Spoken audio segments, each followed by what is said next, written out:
Today, I have the pleasure of introducing Beth Alessio to the show. Beth is the executive director of Ronald McDonald Charities of Southern Colorado. She has been with them 23 years, done a $10 million capital campaign, and quadrupled the size of Ronald McDonald since she started. Today, we talk about all things love and connection, and Beth is such a pro. It's no wonder she was named 2023 Person That Makes a Difference through the Gazette Best Of. She's married, has 2 teenage boys, lives an active lifestyle, loves beach vacations, and live music with friends. You're going to enjoy today's interview. Welcome, Beth, to the show. Who's the person you're being? Are you satisfied? Welcome to Be the Person, a podcast for the brave and the curious, for people ready to explore their true potential. I'm your host, Annie Randall. Join me and let's get ready to go on this journey together. I can't wait for you to hear from today's guest. I have the pleasure of interviewing Beth Alessio. She's the executive director of the Ronald McDonald House in Colorado Springs. I met Beth a few months ago and have so much respect for her. And today we're talking all things love. So, Beth, welcome to Be the Person podcast. Thank you so much, Annie. Love being here. Yeah. Well, that's the topic that I want to start with is love. You know, when I came and I got to tour the Ronald McDonald House in Colorado Springs, one thing that just really stood out to me is your attention to detail to make people feel loved. And it was everything from the bag on the bed to the toiletries to the meals, and how the house was set up. Like, you come alongside people and care for them in their hardest moments. Can you tell me a little bit about all of those things and how you encompass that to make people feel loved? Sure. I think it's important to really understand the just the foundation of Ronald McDonald House, because truly the whole story is built on love. It was just to share a little bit with the background of it. It actually started with a pediatrician named Dr. Audrey Evans, and she was helping a Philadelphia Eagles linebacker and his family when their daughter Kim had leukemia. And this is in Philadelphia. And at the time, it was 50 years ago, Fred Hill and his wife were they were camping out in the hospitals, and there was no place for them to stay. They were eating vending machine food. They were, and they saw a bunch of other families doing the exact same thing. Mm-hmm. Dr. Audrey Evans said, a sick child is a sick family, and we need to take care of the entire family. I wish there was a house nearby for the families to stay in while their child received treatment. Well, Fred took opportunity with that. He went back to the general manager, Jim Murray, of the Philadelphia Eagles at the time. And he said, what can we do? Is there something that we can do to help with this? And so Jim happened to be really good friends with some McDonald's owner-operators in town. And he said, what can we do? Can you help us? And so they did a Shamrock Shake fundraiser. And all of the sales from the Shamrock Shakes went to purchase the very first house. And they called it the Ronald McDonald House because they wanted the children to feel like, oh, mom and dad are staying somewhere fun and somewhere, they felt really positive about it. And so that's how it kind of started. And it was from a place of wanting to love and care for the families by Dr. Audrey Evans. It blossomed. It went to Chicago. Jim Murray took it to the Chicago Bears and said, hey, we need to do this. We need to do this for these families. You can do it.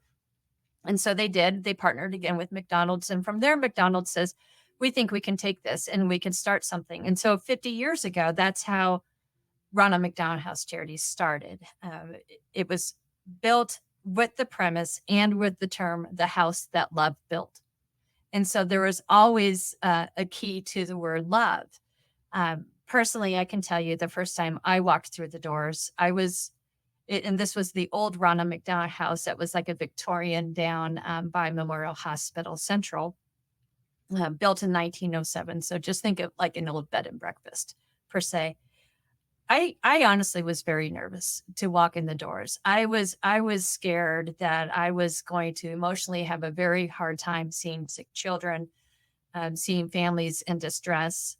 And that all went away the immediately when I walked through the door. I mean, I felt like I had walked into grandma's house. It smelled of baked cookies. It was so warm. It was so inviting, and and the people were so kind and embraced me as a total stranger walking into the house. And I just knew that I just had walked into something really special at that moment. And so, 23 years later, I'm still here, and carrying on that love and tradition that this house was built on originally 50 years ago. The whole charity was built on it is that love on these families. They need it so much. Like we just need to really truly come alongside them and embrace them however we possibly can, giving them every opportunity to focus on their critically ill child and not have to worry about anything else.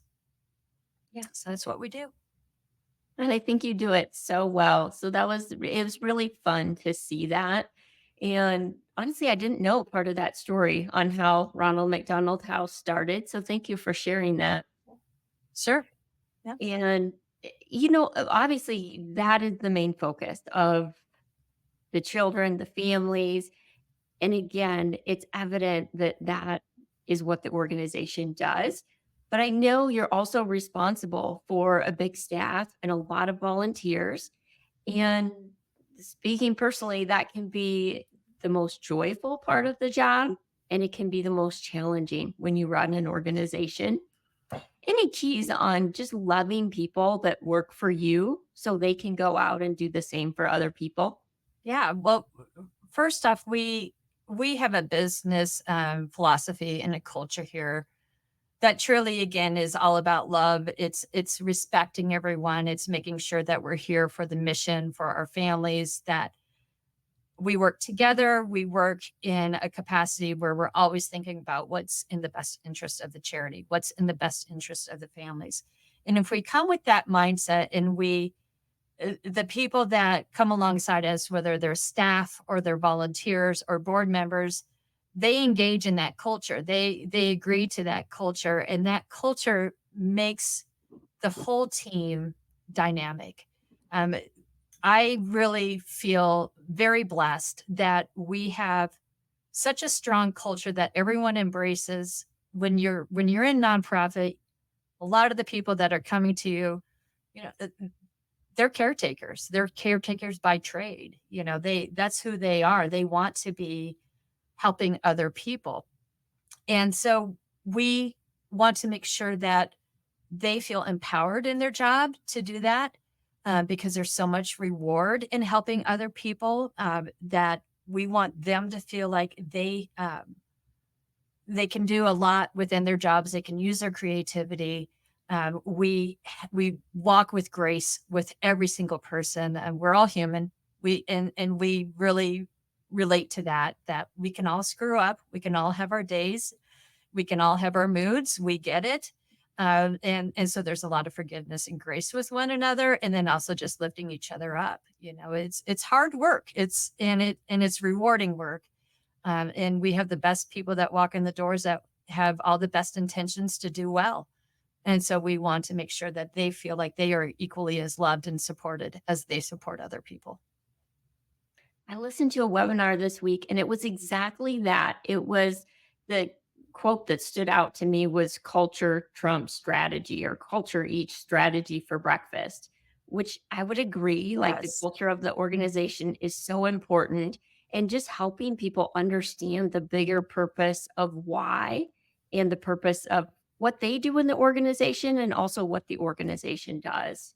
Yeah. One of the things that we did with our new Ronald McDonald House that we're in, we have all of the staff back together. And so not only do we have the program staff that are working with the families day in and day out, but our admin staff is here, our development team, our finance team, everyone that's kind of in the background that still helps to contribute to the success of Ronald McDonald House Charities. And we did some things intentionally when we built this house where like we don't have a back office kitchen area, for snack breaks or whatever, we purposely created the space where we have to go and utilize the kitchen with the other families. And so that gives all of the staff the opportunity to engage with the families, which really assists dramatically with remembering why you're doing what you're doing, what you're the work, the hard work that you're doing. This is the reason why. It's that family that's standing in the kitchen, that's getting a nutritious meal that they don't have to provide themselves or try to find themselves. We're taking care of that.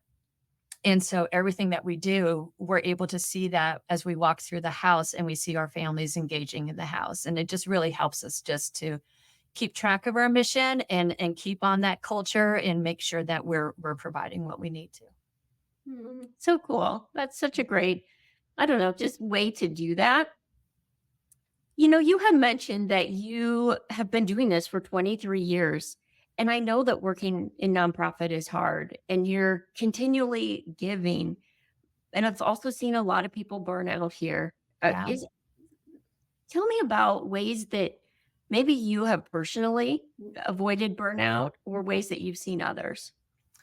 I will tell you personally, I have avoided burnout at times. I have experienced burnout at times. I think it's natural uh, to be in the nonprofit world, the work that you do, no matter what the mission, it is hard work. It is to better a person or an environment or an animal, whatever it is, there's hard work to be done. And burnout is truly a part of it. And you need to, what we do is we do a lot of self-awareness.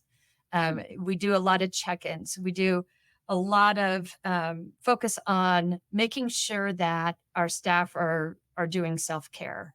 We have benefits and flexibility where, if someone needs to take a mental health day, take that mental health day. You have to take care of yourself. You have to have that break to refuel.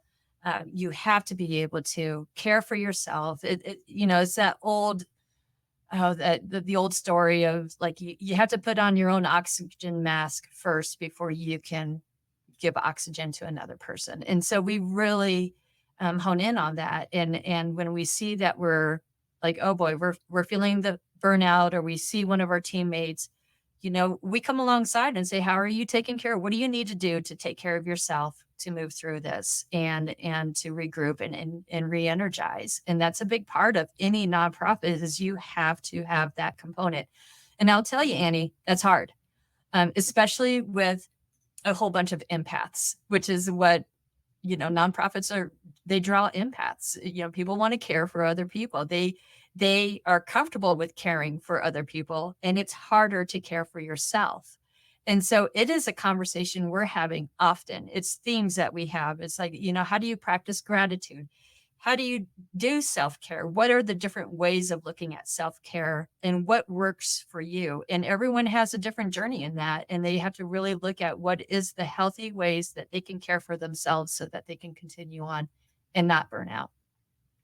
I think that's so important of just self-awareness, like you said, that can be a big one because I don't know, for a lot of years, I just thought I could go and go and go. And you're like, wait a minute, I can't just do this all the time. Like you have to figure out how to fill your own cup if you're Yeah. going to keep going. And force yourself to stop. Yeah, Yes. Yeah. absolutely. I'm so glad that you do that with your staff. Of all the hard times and all of the things that you come alongside people, do you have like a favorite happy memory of Ronald McDonald House of the things that you've done or maybe a special family or person? Oh my gosh. Boy, there's so many that I could really pull from and so many stories I could tell you, the things that we have witnessed with our families. I truly believe in miracles because of this job. I believe in faith. I believe in a power above us that takes care of us. I think the family in the moment that really sticks out with me the most is, 5 years ago on August 19th, we opened our new Ronald McDonald House and we did a ribbon cutting. And the person who was standing there, we had many people on the line cutting the ribbon, but the person that made the most impact for me was, her name is Sarah. And Sarah is, not only did she cut the ribbon for our new house, but as a child, as a 4-year-old child, she cut the ribbon for our first house here. She was the reason why our first house came to fruition. And she was born with a whole bunch of birth defects, and she was told by her parents were told by their doctor that she was not going to survive. And they stayed in Ronald McDonald houses and they received the treatment. And when they stayed there at the other Ronald McDonald houses, they realized that they weren't in this journey alone, that they were seeing other families that were in crisis with them. And they realized that there was so much love and care among each other to get through things that once they were able to get Sarah out of the hospital and back home, they said, we need a Ronald McDonald House here in Colorado Springs. And so they worked with Dr. John Gingrich, a whole bunch of other people in our community, and they raised the funds and they opened the first Ronald McDonald House here in Colorado Springs on February 14th, 1987. And Sarah cut the ribbon then. So obviously Sarah is thriving. She is a phenomenal counselor. She's got a beautiful family. She's doing wonderful. And she's still involved with us today. And so to have her, who is our reason why what we do, who cut the ribbon so many years ago, and then be as an adult and a mom, and a wife, cutting the ribbon to the new Ronald McDonald House, like, it was just magical having her right there, because she is our story. She is exactly who we serve, and we celebrate that. We can often celebrate with our families. They come back later, so that was very special for us to have her. Oh my gosh, I bet. Yeah. What a unique situation to be able to cut both ribbons, and just the impact of one person, not just her, but her family and the doctors, of they all had such an impact to bring it to Colorado Springs. Yes. Yeah. Yeah. We're very thankful that they did that. And as hard as our families, the situations that they are in and that they face, they're resilient. They truly are resilient, and they're so appreciative of the support that they receive when they need it. So, Yeah. yeah. I think that can be a challenging time for a lot of people, not because they don't want to love people, but because they don't know how. Maybe if a family is grieving or they're in the hard time, just to best, maybe advice on how to best walk along a family or someone that's in a situation like that. Truly, I think it's about just listening, truly caring, walking alongside them, being a good listener. It's not a matter of, we can't fix what's going on. We can't. But we can certainly support them by listening to them, by genuinely caring for them, by taking care of their other needs, so they don't have to worry about anything else. Every family's unique. Their needs are unique. It depends on the whole family unit and how many are here. It might just be a mom and dad. It might just be a mom. It might be a mom and child and a sibling, and while the child is in the hospital, or it might be the child themselves. And we really, the moment they come into the house, we find out all we can about them to make our house feel like a home to them, a safe place for them. Because often, Andy, when the families are over at the hospital, they have to put on their strong face, right? They have to be strong in front of their hospitalized child. They have to be strong for the doctors. And we want to provide that place where they can just come and unload and release, and have a safe place where they can be a little vulnerable if they need to. and cry and find the support from volunteers or from the staff or most often other families, because they see the families there at the hospital. They see the families back at the Ronald McDonald House. And a lot of them, there's some lifelong friendships that are created because they're in the similar crisis. And so it's really about connection. It's really about making sure that that family feels connected, that that family feels like they are cared for, and that they are able to let their guard down with us and release, and that we're going to be a safe place for them to do that. Yeah, so good. And I think that's it's so important for all of us to hear, whether you're involved with Ronald McDonald House or you're just in your everyday life. People want to be listened to, they want to be cared and have that safe space.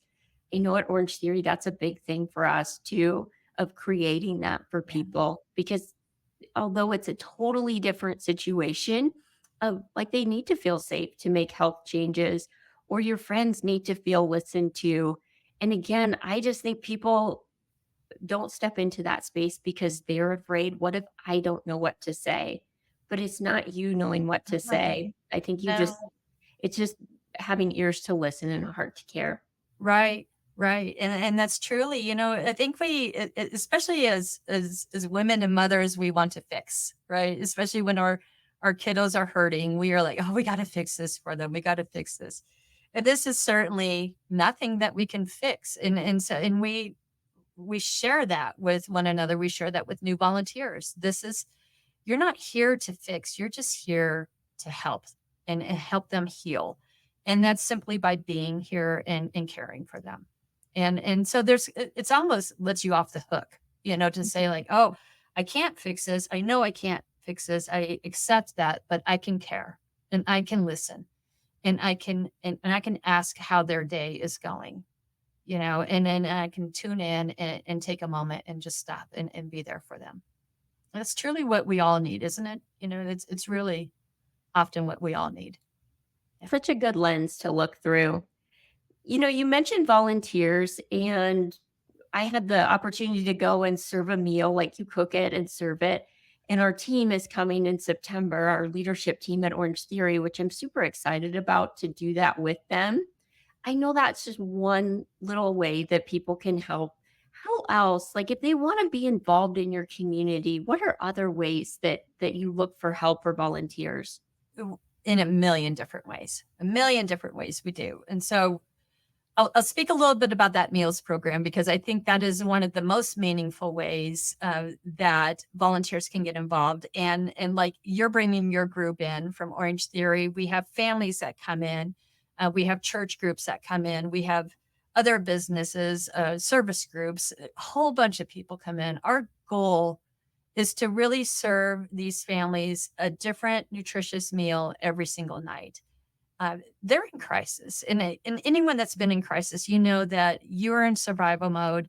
You're not going to take the time when you're in survival mode to fix yourself a meal. Often that's not the case. And we find ourselves just kind of grabbing and going whatever is available. So we want to make sure that we're providing our families that opportunity to eat something nutritious to re-energize them. They have to be healthy in order to take care of their child.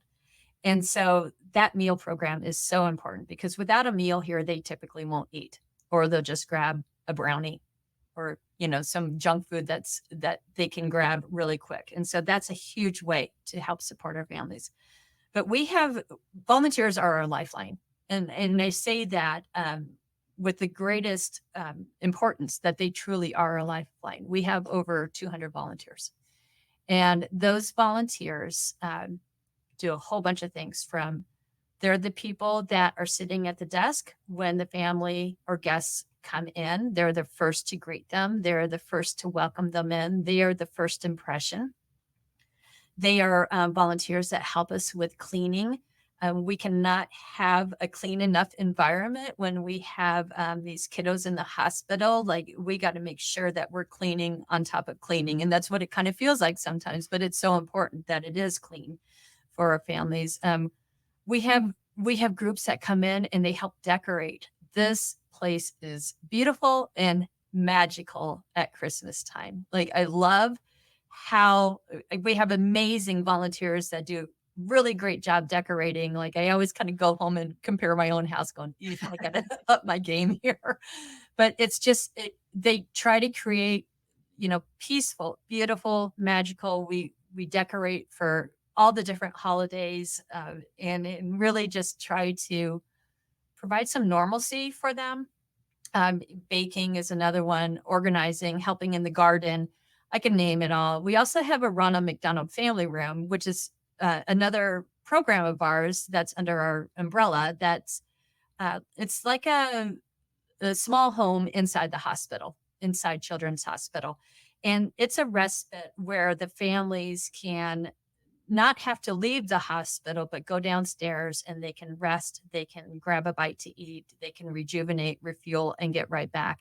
And that's 100% volunteer driven. And so we have volunteers that are there to make sure that they're welcoming them and letting them know all the amenities within the space. So there's a million ways to get involved. Special events, we do a lot of events and helping with that. Doing wish list drives. We really depend on our community to love on our families as well. And so we always have a wish list up every week of things that we need in our house, and ask our community if you can, if you're on Amazon or on the Target website, or if you're making a trip to Costco, like, here's some things that we could use. And so really, there's a billion ways to get involved. And if someone has something on their heart and they're like, I think I want to do a fundraiser to benefit, I mean, we've had lemonade stands that benefit us. We are open to any type of help our community wants to enter in with us. And we entertain so much if there's ways people want to support that maybe we're not even thinking of, we're open to it. We want to hear it. That's so good that you can just bring like the gifts and talents that you have to serve the community. I think that's super impactful for people. And my focus this week is really community driven. Of like, it's one of the pillars of health. We need community. 100%. And oftentimes we wait for it to come to us. And one of the best ways to build community, I think, is to volunteer. So I love that you take people and help them find, purpose and use the gifts and talents they have. I always kind of laugh that I'm a shopper. I always have been. Like, I love to shop. And for our church, for many, many years, I was the prize shopper for the Bible Blast program. And I'm like, you know what? If God can use my gifts and talents for shopping, then I'm going to use them. That's right. 100%. That's right. Enjoy what you're doing and make a difference with your church or with the community. Absolutely. Yeah.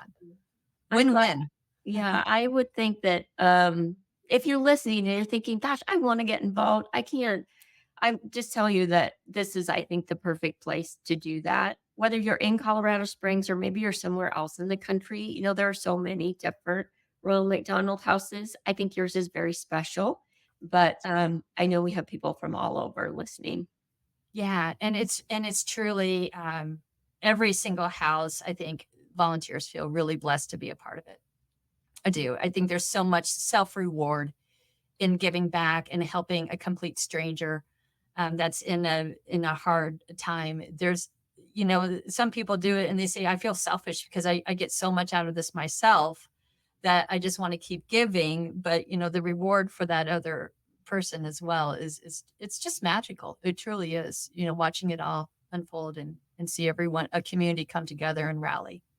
Yeah. Yeah. You talked a little bit about putting your own oxygen mask on first and then helping others.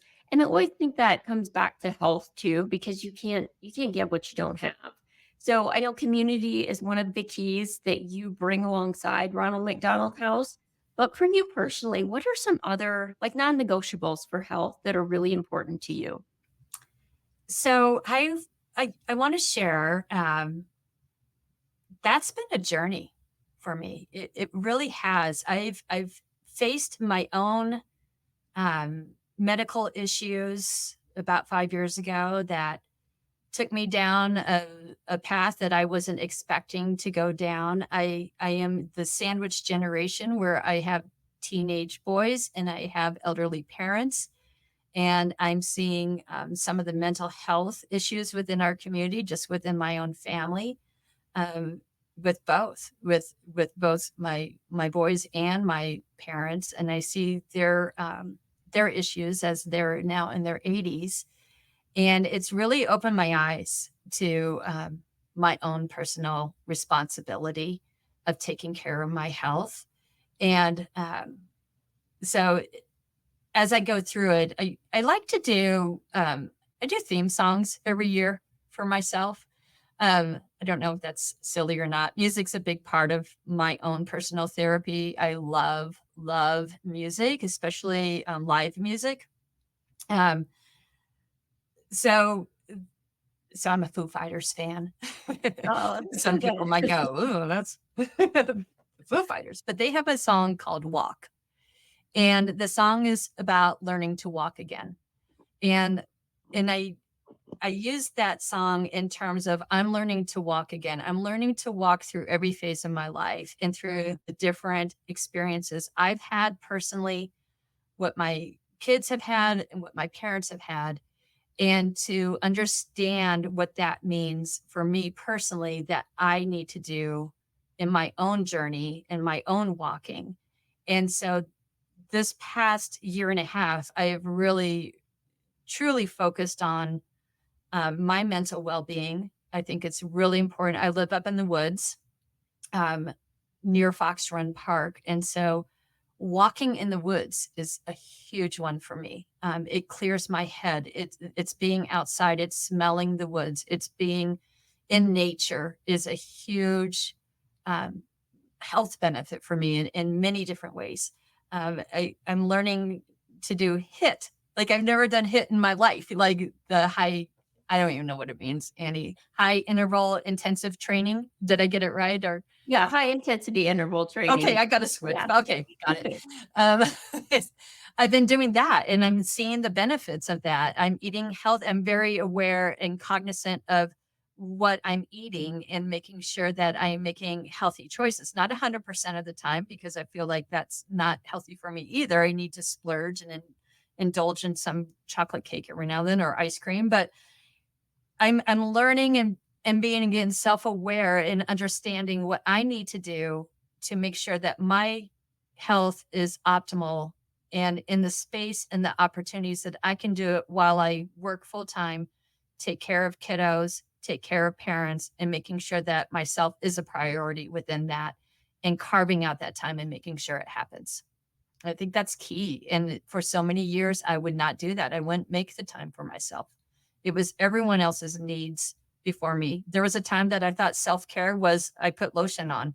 Like really, like that's just something that you need to do. But that was like indulgence for me because I was taking care of so many people and not myself. And I've had to learn to walk again through that and learn how to put myself as a priority and make sure that my health is in order, to care for everyone else that I care for, but also to care very much for myself.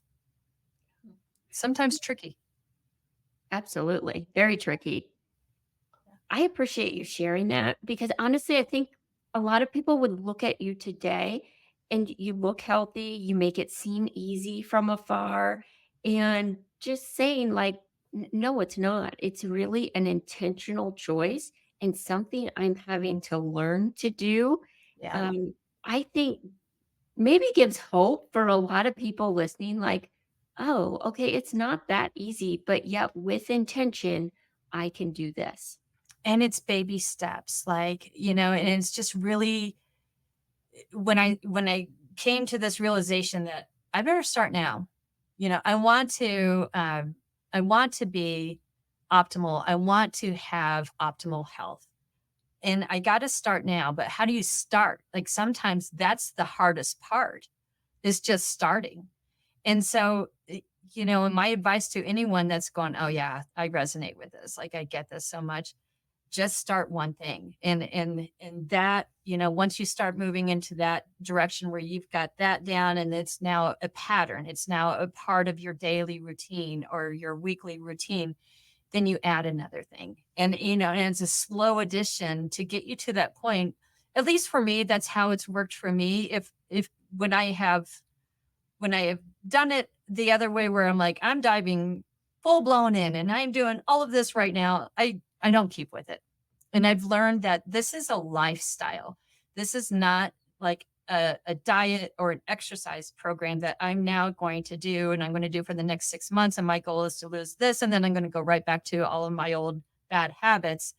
I've learned that I have to adapt this. This is a lifestyle and this is something that makes me feel good. And I'm going to continue it as part of my life. Yeah, so good. And especially, when you see your parents in their 80s or you see your parents as older, I think you can really, if you're self-aware, you can look and say, the choices I'm making today will affect how I look at that age Yeah. and what I'm able to do. Yeah. To me, like my parents are both super healthy, and that's been impactful for me to say, yeah, I want to be like that. I want to make some choices. And maybe it's the other way around for some people of like, you know what? Maybe my parents, they didn't have the knowledge or they didn't know or they didn't have the time, but I can do this differently. I think when we take that course of action, it can be real powerful.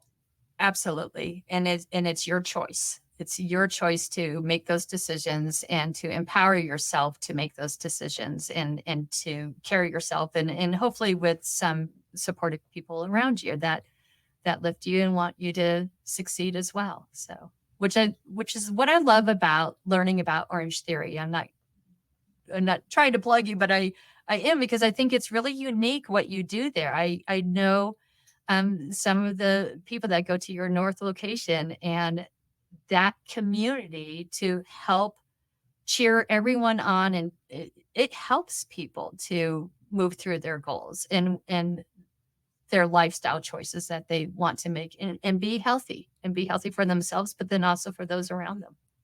Yeah. Thank you for that. I appreciate it. And, I really never wanted to own a gym, but I wanted to build a community and just a safe place that people could cheer each other on. Like, Yeah. where do you meet people if you're not involved? And so this has been a really cool way for people to meet people, for them to get friends that have been friends for 10 years since we've been doing this, which is such a cool thing for me to see because that's where I know we can change somebody's health. Like you walk in our door 4 times a week, I guarantee we will get you results. But I also love the fact that if you want them, we also can get you lifelong friends. So you have built that culture as well, which is phenomenal because a lot of places I don't think have that culture.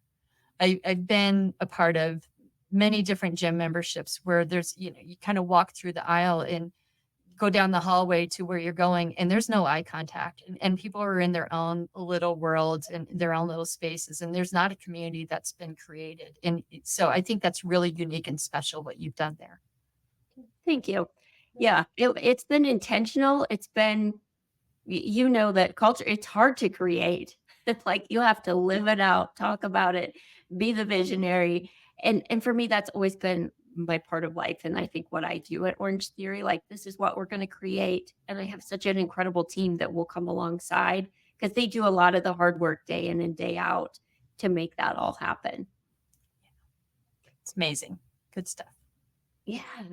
I know we have a radio event coming up in September, and I'm super excited for Orange Theory to be part of this.